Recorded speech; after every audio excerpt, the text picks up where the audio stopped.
Welcome to today's talk at Google. My name is Mike Abrams, and I'll be moderating our wonderful event today. If you are watching live, we'll be taking questions at the end, so please be sure to add your questions throughout the discussion. There's a comment section on the right-hand side, and we'll pop them up at the end. But let's jump in today. We have an amazing guest. Our guest today is Ryan Serhant. He's one of the most successful and well-known real estate brokers in the world. He is the CEO and founder of his business, Serhant, and he's also a best-selling author, producer, and the star of Bravo's $1 Million Listings in New York and Sell It Like Serhant. And today we're going to be talking about his second book, Big Money Energy, which you can find more about at bigmoneyenergy.com. So welcome, Ryan. Thanks for having me. I am very excited to have you here today to talk about this amazing book. I thoroughly enjoyed it, but I do want to take us a little bit back before we get into the book, because you were at our office in 2018 in New York, and I was there. And one of the very first questions, gave me cereal, and there was like so much cereals. I had like a Nutri-Grain bar. There's so much food. It was, I mean, it was a different experience than what we have today. Yeah. But hopefully we can still kind of bring some of the Google magic to you. But what I got a kick out of, because when I was thinking back and kind of reading the book, is Paul asked you about your casting on $1 Million Listing, and you kind of joked that that's book 2. Well, we're here. Really? You did. You joked that that's book 2, and we're here. And it's in book 2. It's in book 2. So I would love for us to kick off today with telling a little bit about that experience and kind of really more about what you learned from that experience. Oh man, I don't remember saying that, but that's so funny that I actually then put it in book 2. Listen, my Google talk with you guys for my first book, Sell It Like Serhant, was awesome. I remember that experience as if it was yesterday.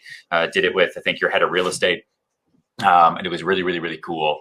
And Sell It Like Serhant was my and is my toolkit for salespeople. It's my toolkit for the gig economy, for anybody that needs to wake up every day and be self-motivating, who doesn't have a boss to report to, right? This is what you're going to do to build business. And this is what you're going to do to build a career, right? I don't just want to help anybody sell a banana one time, right? How do you sell lots of bananas and sell different types of fruits? And how do you do that over and over and over and over?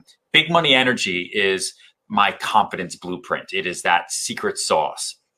And so, I auditioned for $1 Million Listing New York in 2010. So just around 11 years ago, which is pretty wild to think about. And I had barely been in the real estate business. I got into the real estate business at the end of 2008, right when Lehman Brothers filed for bankruptcy, right? So I've been doing real estate for kind of like a year and a half. And honestly, your first couple years in the real estate business, especially in New York, you have no money. You're running around like a crazy person. You're doing rentals, right? So that's really what I was doing. I was renting $2,000, $3,000, $4,000 a month apartments, mostly to roommates, college graduates, things like that. Mm-hmm. And then there was a casting call for a spin-off show of a reality TV show that was focused on real estate agents based in LA called $1 Million Listing. And at the time, it wasn't $1 Million Listing LA. It was just $1 Million Listing because it was the only one. And they said they were going to have an open casting call at the Hudson Hotel in Times Square. And, I had moved to New York initially after graduating college in 2006 to do theater. It was like the one thing that I was kind of okay at. My parents made me take every single course known to man. And I was kind of okay at school. They made me play every single sport ever. And I was terrible at all of them. But theater was that one thing that I kept gravitating towards. So that's the whole reason I came to New York in the first place, was to see if I could make it. I didn't. I ran out of money and had to get into the real estate business. So when I saw that casting call, it was like, I kind of know what to do in front of a camera. I've been practicing for that part of the world for a long time, but I recently gave it up to go headfirst into real estate because I actually kind of liked it. The rejection in real estate isn't about your nose. It's about an apartment. And so I was totally okay with the rejection. And so I showed up at the Hudson Hotel with 3,000 real estate agents. It was a multi-day affair. It was totally insane. By the time I finally got seen, there was like a light bulb that went off in my head, where, kind of self-conscious, anxious, low rent Ryan went out the door, right? Where I realized, hey, this could be a great opportunity. If I go in there and give them who I think they want, then maybe I could get on a TV show about real estate agents. And as long as I don't suck and as long as I sell things, then that'll be a great business card for me. And that's exposure that money can't buy. I can't afford that. So, I went in there and I sat down and we basically had a minute, right? 60 seconds. And the first question they asked me was, all right, so why are you here? Why should you be on this show? And my answer was, and I'm not going to swear here, but it was because I'm the greatest real estate broker in the history of the world. And they didn't ask me to verify. They didn't ask for listings. They didn't ask for deal volume. They didn't ask for anything. They just said, okay. And they moved on to the next question. Was I the greatest? No. Did I think I was the greatest? Absolutely. Was I the greatest in training? 100%. And I knew in that moment, hey, if I believe in myself, if in my core, I have that conviction that I belong on this show, that I am great at what I do, and I tell them that, then that's kind of how you build brand, right? Brand starts with what's in here. That then turns into the perception that you put out of yourself into the world, which then turns into the reputation that the world has of you. And reputation is brand. That's what you're known for, right? And so I told them I was the best. They asked me how I got around the city. I said, black car by day, Range Rover by night. I didn't have either, but I could get both. And I did when the time came to it. I got a black car during the day, borrowed a friend's Range Rover at night. They then asked me what my favorite animal was, and I totally freaked out and froze. And I will never forget because I started thinking, like, do I say shark because that's what they want? But no, every broker is going to say shark because we're all sharks. Do I say dog because dogs are friendly and everyone loves dog? No, because then dogs are lap dogs and they get told what to do and you have to have leashes on them. I don't want to do that. So I just went alphabetical and I said aardvark. And I think that's what sealed the deal, because I think at that point they're like, all right, so this guy, super confident, super weird. And then that was kind of it. Yeah. Right? Memorable. Yeah, I guess. I didn't mean to be memorable, but what I figured out later on was that I was able to, in a very short period of time, go in there, show them who I wanted to be, not just who I was. And not show them somebody else. I didn't go in and pretend I was someone else. I wasn't faking it till I made it. I went in there and I showed them this is who I can be, because I honestly, truly believe it. And I think this is what you're looking for. And then, that whole year, 2010 went on. It was Skype interviews, applications. Eventually, they then came to New York City in the fall, I want to say, of 2010 and said, we're going to follow each and every one of you. I think they narrowed it down to maybe 16 or so. We're going to follow each and every one of you around for half a day in New York City. And we're going to pick from there. And that's how we're going to cast the show. We're going to find 3 of you. And so I knew, too, at that moment, okay, if I just let fate control my destiny, then they might want to follow me on a Tuesday morning. And what if I don't have any appointments? What am I going to do? Just say, okay, come to my office. Here's my studio apartment in the financial district. And let's go take the subway. Like that guy doesn't get cast on this show. And I refuse to let fate control my destiny. So I took it into my own hands. Said, okay, they're going to stay with me that morning. I'm going to show them what a busy day of mine is like. And I have really, really busy days all the time. I just wasn't going to allow them to see a not busy day. And so I planned out a morning that I knew would totally exhaust them. And that's what I did. I had them meet me at the boxing gym at 5 a.m, and they had just flown in from LA. So they totally hated me.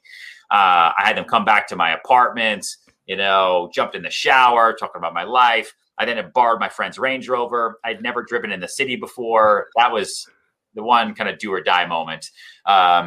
Raced through the city, got to an appointment, had my phone ringing left and right. And then the other appointments I was going to take them on canceled on me last minute. And so I didn't know what to do until I remembered this one time that I was on a date and this girl that I was with, who was awesome, got a call halfway through dinner and said, listen, I'm so sorry. I've got to take care of something. It was lovely to meet you, but I've got to run. And she left.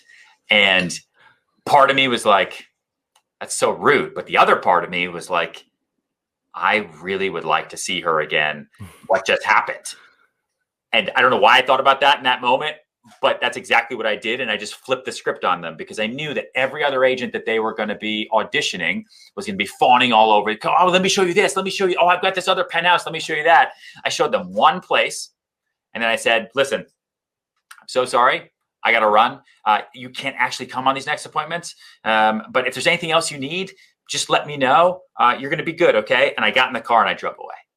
Wow. And they cast me. And that's the story. And that made it into book 2.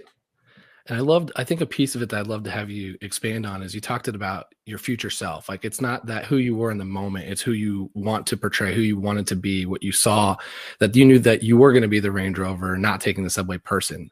So how did you embrace that and bring that into that moment where you're not quite there yet, but you know that's where you want to be? Listen, big money energy is what the book is called. What it really means is big magnetic energy. And it's what I used to call really successful people when I was not successful and I had no money, right? I made $9,000 my first year. I lived in Koreatown at a really, really unique experience of my life. I was nervous about buying groceries. I was totally nervous about figuring out how to pay rent. I had all these odd jobs. And then I would see people who would walk into a room and just control it, right? People would gravitate towards them. And I thought that those people had amazing energy. Like, it's just something that they had about them that was great to watch, whether they were brokers, developers, bankers, engineers, whatever they were. They could walk into a room and you just knew, no matter what, this person was doing really, really, really well. And I thought it was kind of this really big energy, and they had big money energy because money was something I definitely didn't have. But I didn't want to wait. I guess I'm kind of impatient. I didn't want to wait 10 years to get the experience and, the resume to be able to one day be at that point. And big money energy, when it comes down to it, is all about knowing what you want and getting it. Okay. Nothing is out of reach for any of us, but it takes guidance to transform what you want into the masterpiece that it can become. And so with the crew, right, the filming crew for $1 Million Listing, I knew that one day I could be, if I stuck to it and worked really, really hard, the #1 selling real estate broker in New York City. Was it going to happen tomorrow? No. Was I going to tell them that that's what I was today? No. But I strongly believe that if you want a job promotion, if you want to be that next thing, you need to be the role now, right? So be the role before you assume the role. And that way you're going to be the easy choice. So I knew that I had to be future me in that moment and show them who I thought I could be in a year from now, 2 years from now. Because when it came down to it, whatever they were going to film with me probably was going to take a year to edit anyway. And that's exactly what happened. They cast me in 2010. The show didn't premiere until 2012. If I had let them film me renting apartments in the East Village, my career would have kept building by the time the show finally came out. And then I would be selling apartments, hopefully, in 2012. But then the show would come out and everyone would know me as the guy who rents apartments to roommates in the East Village. And I didn't want that to happen. So I needed to project myself into the future so that when the show came out, people would see that and say, oh, he's the guy that sells $10 and $20 million apartments, no matter how hard it was for me to get to that point right now. And so and I want to say, like, I read the book. I loved it. I don't want to spoil too much of the book for everyone. Everyone should go read it and buy it and check it out. But I do think a lot of your pieces of that big money energy is mindset, and it's the energy you bring. And so I think a really fascinating piece you talked a lot about was how you problem solve. So that to you was a problem. You didn't want to be known as this person. How did you over time kind of realize what problems you needed to eliminate quickly, or that you needed to try to build your own frameworks to help solve these types of problems? Yeah. I mean, problem solving is a huge, huge part of my life, obviously, especially in the business that I'm in right now, right? I'm a real estate broker. I was just telling somebody, because they heard that I was on a heated phone call 32 minutes ago, that I've got these clients who were supposed to close on a townhouse in September. I represent the seller. Okay? The townhouse has a pool in the backyard. Due to COVID, it was very difficult for the buyer to get a loan. We are now supposed to close this week. We did all our inspections on the whole house and the pool and everything last summer. Now the buyers are saying we need an escrow held back to make sure that the pool still works come the spring. And the sellers are saying, no, we're not giving you anything. You've dragged us through the mud for 5 months. You should have closed before, right? So I'm stuck in this problem. I've got sellers who are justified. I have buyers who are justified. And they are now at the point where they are so heated, it's figure out a way to cut through that, or they're just going to rest on principle and they're going to sue each other, which means no one buys a house. The house sits there for even longer. Litigation fees are going to go through the roof, and I don't get to have the sale, right? So I will never, ever, ever let that happen.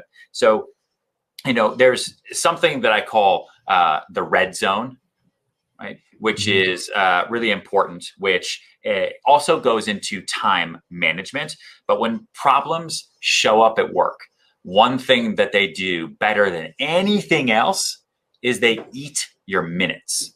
And anyone who is successful has figured out time management. And I think that's a big difference between professionals and amateurs. You figured out time management for your life right now.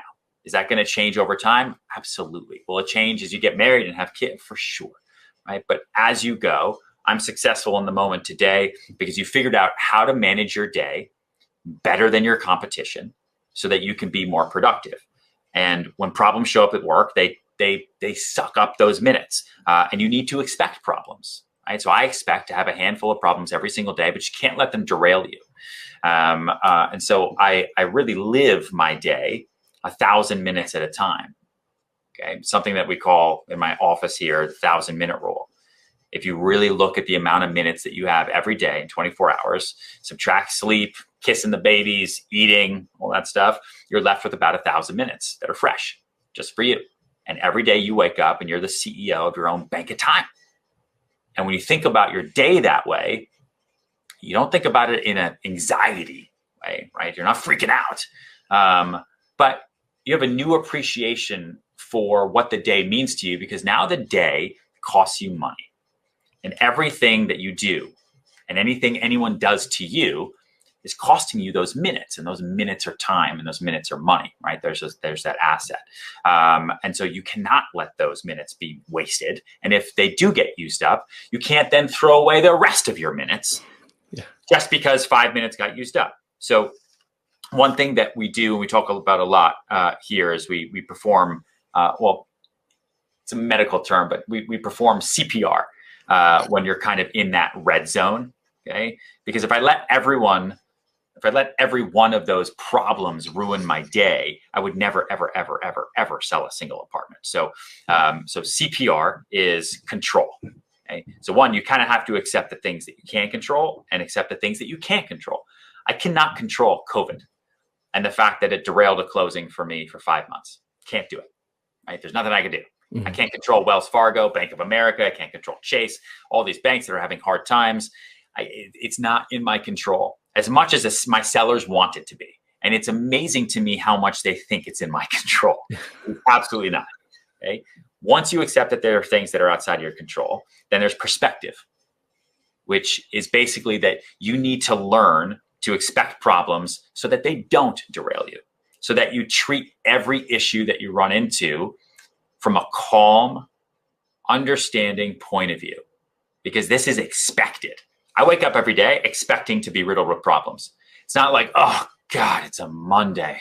Obviously they were going to try to pull out of that deal, or, oh God, he put that on my deck. No, that's my job. My job is to solve problems all day long. If I wake up and I don't have any problems that day, what a bonus of a day. That's pretty crazy, right? But my job is to solve those problems. So I have that perspective. And then R is to re-engage, which is do not let those problems suck up those minutes and then waste the rest of your day because you're overthinking it and you're overanalyzing it. Accept that there are things you can't control. Have the perspective to understand that you're going to run into problems all day long, and it's okay. It's fine. This is what you're supposed to be doing, is managing problems. The more money you make, the more problems you're going to have. Okay? That's how it works. And then re-engage and get back in the game, and don't waste any of that time. I mean, the book goes into so many things about how to deal with problems, but I think that makes the most sense to talk about in the context of our conversation. Yeah, I mean, I find your 1,000-minute rule so relatable to all people, all industries, all jobs. It's relevant across the board. And I think you laid out your CPR framework. What are some of the things that generally are maybe avoidable traps, or things that cause you to have to maybe do your CPR, or what should people be aware of that might be taking minutes away from their day that they shouldn't be taking them away from? So many things. Listen, first things first, you should only be spending your time every day doing what you're best at, right? People say that all the time, but it is true. And I feel like we fall into traps all the time where we don't do that, right? Where you just realize, and then we complain about it, right? It's like, well, I couldn't do that because I had to spend the last 3 hours on the phone with Bob dealing with this and this and this. But did you have to? If you had to, then okay, that's what you have to do. But maybe you didn't have to. Maybe that conversation could be handled in a different way. Maybe it actually got to be a 3-hour conversation because you pushed it off for 2 weeks, right? Because you don't like confrontation. You just figured you'd deal with it, or maybe it would go away, and then it didn't. So now it's not really Bob's fault. It's not the person's fault that you're complaining to. It's your fault for not dealing with it in real time in that moment. We would all save so much time if we dealt with problems in real time, handled it right then, okay? You're upset. Let's talk about it right now. Let's not talk about it tomorrow. Let's not leave that email on unread. Let's not flag it for follow-up. Let's deal with it right now. Deal with it right now and move forward, right? You're going to be quick. You got to be quick. And I think as the world goes on, the future goes on, speed is going to be probably one of the strongest character traits of successful people. The faster you can move at making decisions, handling problems, going through your day, the more you're going to be able to get done. And life is all about volume now, right? I mean, it's what is your capacity? How much can you take on? But one of the traps that I think a lot of people also fall into, other than just doing too much that they should not be doing, is the perfection trap, right? The perfection trap is something that I see a lot of people in my line of business doing, where they will spend an hour to write a 3-minute email because they overthink who's going to read it. They overthink what's going to happen. They overthink the sentence structure. They rewrite. They send it as a draft to someone else to help them because they don't think they're a good enough writer. And before you know it, like an hour or two has gone by when maybe you didn't even have to send an email at all. Maybe you could have just picked up the phone and had an open conversation. You know how amazing it is to have conversations on the phone these days because no one expects it? Like, I have difficult conversations on the phone all the time that take me a handful of minutes because everyone just sort of expects me to send an email because that's the way our world works, right? Or in chat, or in Slack, or in some other form of writing. Or you couldn't just text me that. No, pick up the phone. Now they're off guard, and now no one wants to be mean and confrontational. And now it's like, well, okay, and it's so much easier to make things work, right? Especially now when we can't go and meet people and see them in person. So if you are wasting your time on things like that perfect email, then perfectionism is not a good use of your time. That's an example. Yeah.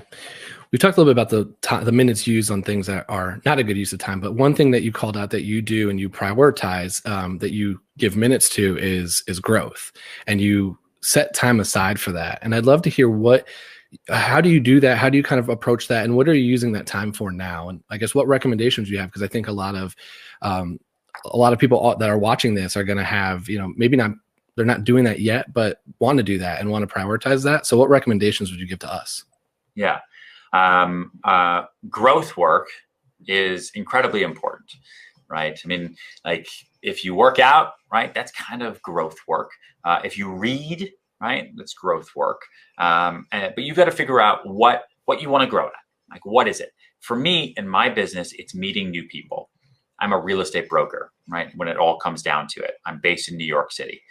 I am not a professional turner on of lights, right? I am not a professional negotiator or a closer, right? What I really am, my job is to generate new contacts. That is it. That is the job of any real estate salesperson. That's the job of any salesperson, really, is to generate leads. So for me, my growth work pre-COVID was going to events, and meeting at least 3 people. And I really don't like going to events. I think it's the shy introvert in me, from when I was a little kid. I'd much rather, be home, or in the office, right? My comfort bubble, like where I'm comfortable. I oftentimes don't know what to talk about, if I'm with a total stranger. Like, so you watching the game this weekend? Like, like, what do I do in a situation? Especially when you're with somebody that equally has a hard time talking, then it's just disaster. But I realize that I understand what my job is. It's to meet new people. And so I make it not about work, call it growth work, right? I make it a game. So pre-COVID, I would go to events and I make it a game. I get to leave once I've met 3 people and get their contact information. Let's go. Let's see how quickly I can do this. And what always happens without fail is I end up meeting like 9 people, 20 people, because the first person you talk introduces you to the person they're talking to, who then says, oh, do you know Steve? Steve over here? Do you know Alice? And then this happens. And good things always come of it, because we are all creatures of energy, right? And we love talking to other people as much as a lot of us say we don't, right? We do. Some of us just like talking to people in our own way. And so for me, that is my growth work. And I would schedule that, without fail once a month, but I tried to do it once a week. And you will never succeed if you stay safe and warm in your little bubble. Right. And now I think what's a problem is so many people are going to get so comfortable working from home. Talk about a comfort bubble. You don't even have to leave your sweatpants. You don't even have to leave your couch. Right. You could literally lay down and sleep, wake up and work, lay down and sleep. You don't even have to move. Okay. But you need to force yourself to grow. And ways that you can do it are you can train. Right. You can take a class. There's so much digital education out there right now. And I know I'm kind of beating the drum because a lot of people are talking about the same thing, but think about where you want to improve and go and sign up for that class today. I promise you it's out there. Even if it's, even if you want to pick up an instrument, you can go and buy a guitar, Fender Stratocaster. Okay. One of the greatest electric guitars ever made. They have the greatest guitar training online courses ever. Try that. Maybe you want to take up singing. Maybe you want to learn how to code, but I don't know, right? Whatever you want to do a little bit better, because we are stuck in front of our screens all day long. Schedule growth time by taking an additional course. Go and learn something else. And you can do it so fast now. And I feel like people talk about doing that all the time, and then they don't find the time, which is another minute killer. Mm-hmm. And we're on a platform right now that has a lot of that content for you. But I think, it's interesting you say that, because you wrote this book during the pandemic. So you took up book number 2 during the pandemic. And I think that there's some, there's obviously a lot of changes that's happened. You mentioned a lot, there's stress, there's all the other things. But I think the loss of routine is a piece that I'm interested to hear your perspective on, because we lost commutes. We lost a lot of the thing that were norms for us that now are switched. So what recommendations do you have to kind of either rebuild a routine or find that kind of motivation and energy to put your minutes towards those types of things? Yeah. Routine is huge for me. When Cuomo shut down the city in March, I got nervous about kind of losing that routine, because my routine keeps me productive. Like the time I wake up, what time I go to work, the things I do, the way I'm scheduled, when all of that gets thrown up into the air, it's a little terrifying, right? A little bit freeing at the same time. Don't get me wrong. It's like, wow, I don't have to do anything right now because it's illegal if I do. Yeah. But I knew it wouldn't keep me productive. And I know it seems like a long time ago now, but in early March of 2020, we were being told by police officers that there were strong considerations that they were going to lock bridges and tunnels. Like New York City was going to become, because it was being classified in the media as the epicenter, that they were just going to close it off. If you're in New York, you stay, okay, like a Will Smith movie. And so, my wife freaked out. We had a baby, and my mother-in-law is over 60, lives with us. So we got in our car and we drove to New Hampshire really, really quickly. And then we hid our car with our New York license plates because we didn't want anyone to like hate us because they think that we're bringing like some super spreading event to New Hampshire. But I knew that even if I was in the woods, I had to stick to routine. So even in the woods, even in the snow, I woke up at 4, I worked out at the same time, I answered emails at the same time, and I went to work. Except work wasn't in Tribeca. Work was the second living room at a kitchen table. I had my computer set up the same way I have it set up here. I had my stuff set up, and that's what works well for me. And that routine really saved me, and it kept me happy. It's really what it was. Right? I mean, think about babies. She's about to be 2, a baby girl, and she, as much as we want her to do whatever she wants to do, and she complains and cries about nap time, bedtime, bath time, eating time, right? She's got her little classes that she goes to. That routine keeps her so much happier. She's so much more energized because she has things to look forward to and she has structure in her life. So for all of us who are at home, I would really, if you haven't, right, take advantage of your calendar and build out a routine that you can follow. Maybe that means waking up a little bit earlier than your partner, boyfriend, girlfriend, wherever you live, and having that time where they're not looking at you, where you can go and do a, stretching class or aerobics class or something to get your body moving early in the living room. So you can just go do it. Have that be part of your routine. Food is also a big part of my routine. It's 12:30 now. I haven't eaten since 6:30 yesterday evening. I eat 6 hours a day. It is part of my routine. It keeps me energized, helps me not balloon, because if I didn't do this, I would eat everything under the sun like I used to. And that wasn't good. And so I've made eating part of my routine and part of my habit. But this is all to say that I do this, and I think we all do it because I have goals that I want to hit. I have monthly goals, I have quarterly goals, I have annual goals, and I don't negotiate my goals, right? I don't negotiate my goals, and so I do whatever I need to do to make those happen. And huge goals without specific plans built into your routine is just art on a whiteboard at the end of the day. So for me, that's how I get to those goals. I build it into that routine. Yeah. I do want to start. We've got a lot of great questions coming in, and please keep adding them. But I want to start popping in some of these questions from the audience. So the first one is from Jason. And so the question is just, what are your thoughts on migration away from cities into urban areas and $1 million listing Poconos? But what are your thoughts about that? Listen, I'm all for $1 million listing Poconos. That would be an interesting show. Listen, I'm a broker. I go where the business is. The biggest deals I've done in the last 6 months are not in New York. They've all been in Florida. We sold a property in Florida last week that when it becomes public in, I think, a week or two, it's going to break the internet. I didn't even know the area. But the client has the trust in me, and I figured out the area really, really quick. We went down there real fast, picked a place. But I do not think cities are dead. Listen, there have been pandemics before, right? There's been terrorist attacks. Barbara Corcoran, who's a friend, she sat in my office here a month ago. I asked her the same question. I said, listen, I just started my own real estate company. I was at one brokerage for 12 years. And in the middle of 2020, the pandemic in New York City, when 1 million people left to go to the Poconos, okay, with you, I decided this is a good time to start a real estate brokerage firm in New York City.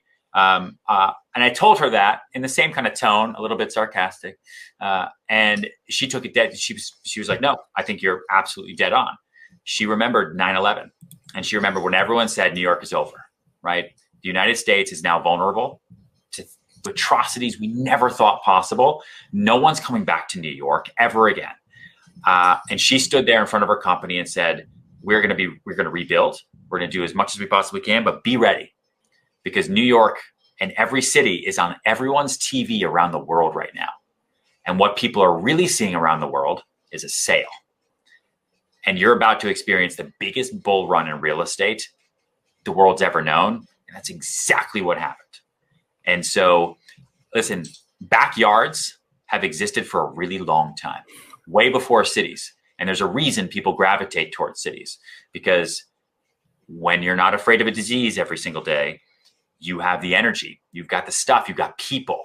New York City, they're intellectually curious. I came here to do theater. I became a hand model. I got into real estate, and now here I am. I couldn't do that in Steamboat Springs, Colorado, right? You can do it in New York. You can do it in LA. You can do it in major cities.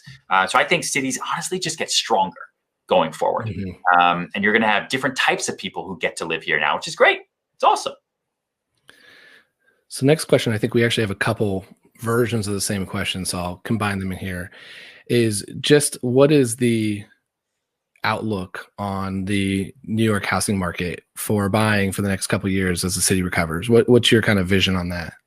I once stood outside Google on 8th Avenue with flyers for a townhouse I was selling, because I know most of you could afford it. I sold that townhouse. I didn't sell it to anyone from Google, though.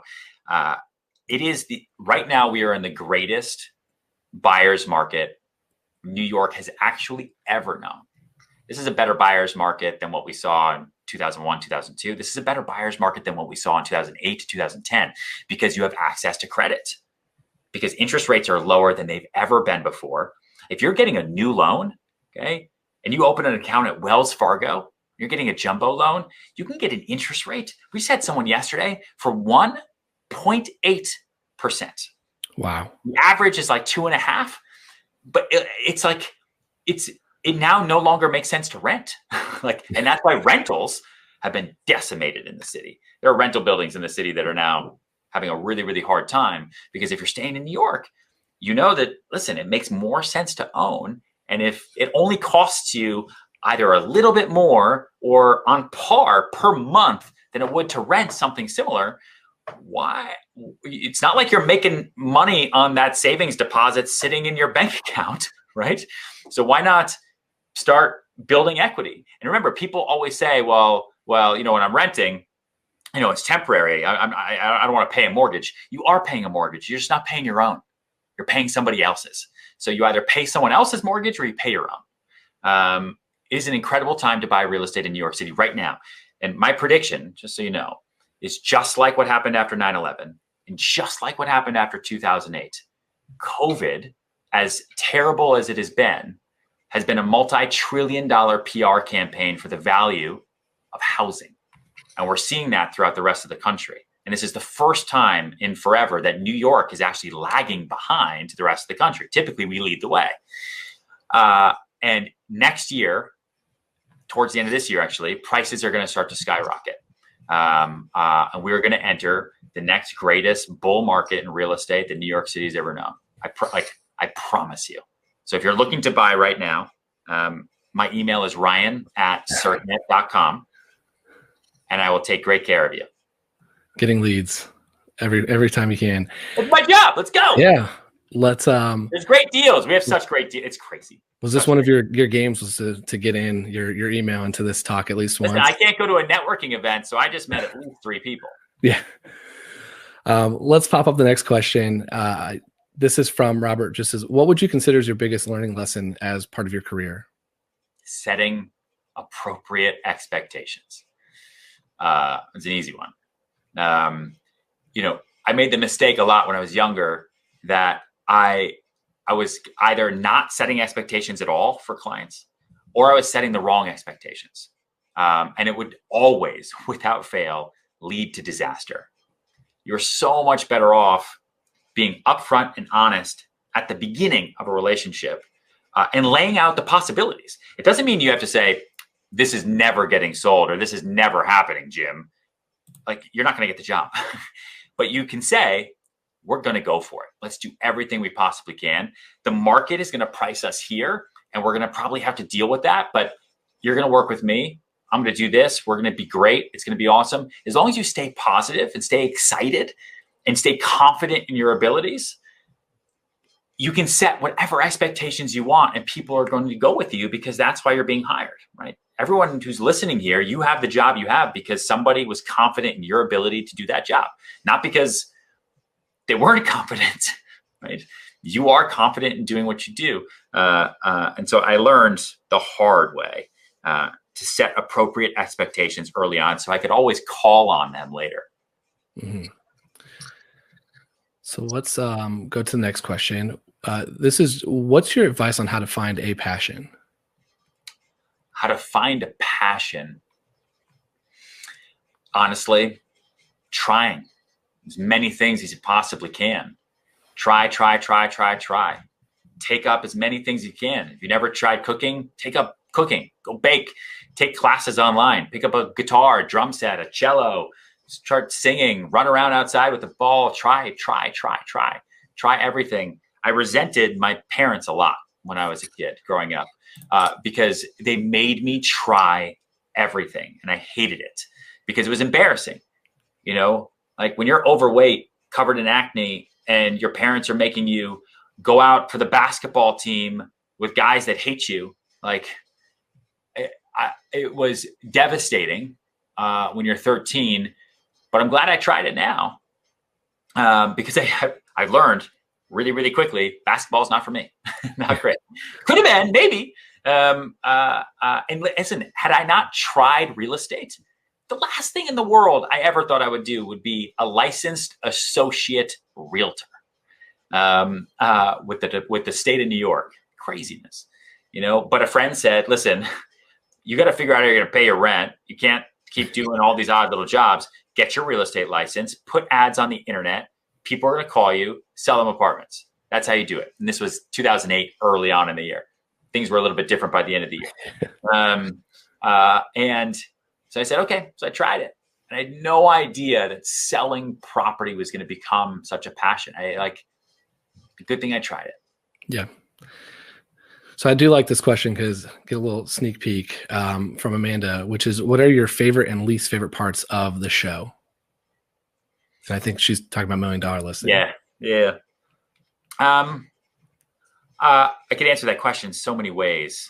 I mean, my favorite part of the show for me is the creative outlet. Like, again, I didn't go to business school. You know, I wasn't great in any school, right? I almost tried to go to law school, but I bombed the LSAT, and I tried really hard at it.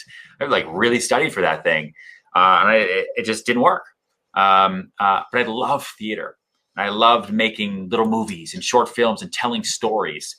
And little did I know that that's really what real estate is. It's telling stories. I sell stories. Right? I sell the story of that building. I sell the story of that apartment. I sell enthusiasm. I never really sell brick and drywall. And $1 Million Listing allows me to experience that creative outlet. I get to make stories. And so if you watch the show and you see me in these open houses with costumes and running around, and it's like, they don't force me to do that. They allow me to. Mm-hmm. And the cameras give me the okay to do that. What I don't like about it, it's really hard. It's a lot of work. You have no idea. Season 9 of $1 Million Listing is going to come out this spring, I think in the beginning of May. And when it comes out, we will have been filming this season for 2 years. Wow. Housewives film in like 3 months. Okay? It's not fair. COVID was a big part of that. But like, it is a significant amount of work. You know, like an open house for a listing we're not filming will take me 1 hour. An open house for something we're filming will take 1 day. And we talked at the beginning all about my minutes. You know, I'm very, very important with those minutes. It's a lot of work. I wish that we could figure out a way to make it a bit more efficient, but it's just part of the process. Awesome. So this next question, I think, is I hope you'll give us a little bit of insight here onto this, but I don't know how much you want to divulge for this. But Clark's question is, do you have a checklist when deciding on an investment property, or what sort of things are you looking for? Sure. That's a good question. The first thing I think about investment property is, if everything blows up, could I live here? Right? Like, is this a place I would live? Like, what do I, even if I want to live today, would I stay here? It's first and foremost. Okay. Second, right? The math has to work. Okay. Before you like the colors or before it's a value add, any of that, you got to do the math, and you got to make sure that you can carry the cost. Okay? If it's an investment property, you're most likely going to rent it or get some sort of tenant, residential or commercial. Let's say a pandemic hits. and your tenant stops paying you rent. Okay? Can you carry that cost, and for how long? And figure out what that timeline is. If that timeline is incredibly comfortable for you, then great, you can move on to the next point. I'm not going to go into all the math and everything that we talk about, when we're trying to figure out which properties to invest in, but just high level. From there, right, I look at light, I look at air, and I look at future potential. For me, I always want to buy a 2-bedroom that is an easy conversion to a 3, because I want to get a 3-bedroom for the price of a 2, right? Like the townhouse that I'm renovating in Brooklyn right now. I bought a 2-family that at the price of a 2-family that I am renovating to a luxury 1-family. The comparable sales for a luxury 1-family and the comparable 1-family rental prices are double what 2-families are. And so that math made sense to me. It also had great light and great air. So those are the handful of things that we look at, and then you've got all the math behind it. And Clark, you've got Ryan's email if you want to discuss. Ryan@serhant.com. Clark, let's go.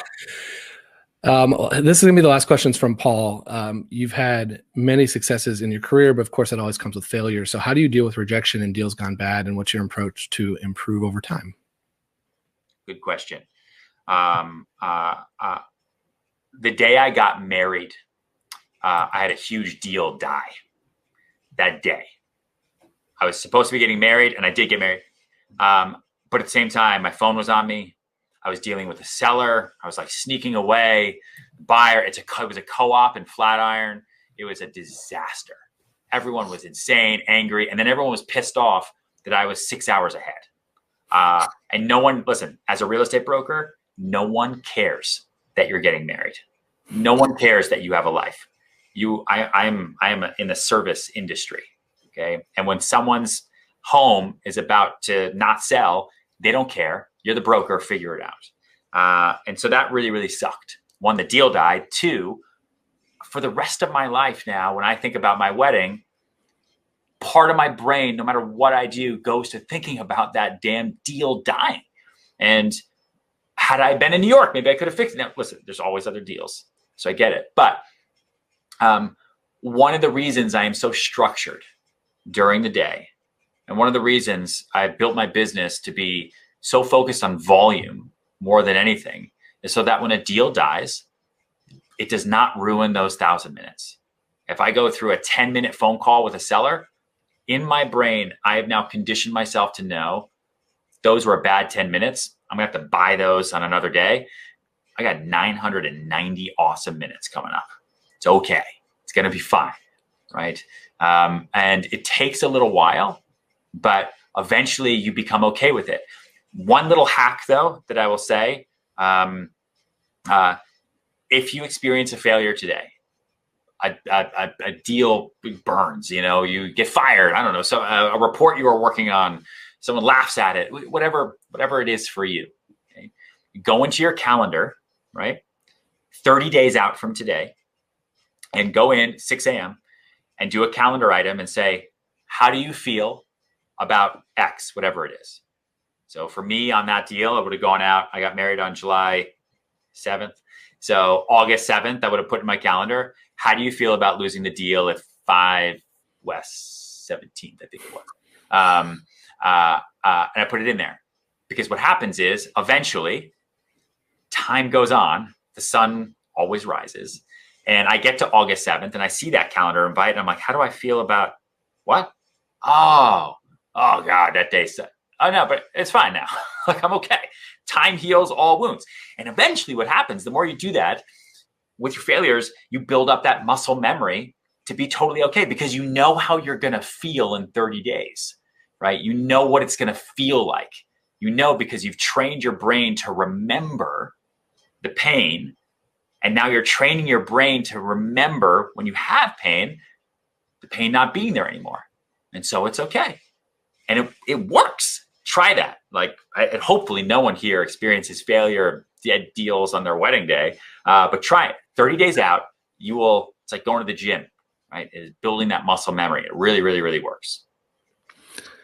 Well, Ryan, thank you so much for coming today and sharing your experience, and really appreciate you joining us today and us getting the time to hear from you. Mike, you are the man. Thank you so much for having me too. And everybody here at Google, if you get the chance to go through Big Money Energy, I would love any of your feedback. And in all honesty and sincereness, I did just start a real estate firm in the middle of a pandemic in October called Serhant. I named it after myself. And you can reach me, Ryan, at serhant.com. And I think we are the greatest real estate brokers New York City has ever known. And we are here for you. And you can get the book at bigmoneyenergy.com as well. And encourage you all to check it out. Thank you. Thanks.